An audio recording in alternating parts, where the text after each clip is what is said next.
تبارك الذي بيده الملك وهو على كل شيء قدير الذي خلق الموت والحياة ليبلوكم أيكم أحسن عملا وهو العزيز الغفور الذي خلق 7 سماوات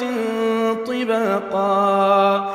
ما ترى في خلق الرحمن من تفاوت فارجع البصر هل ترى من فطور ثم ارجع البصر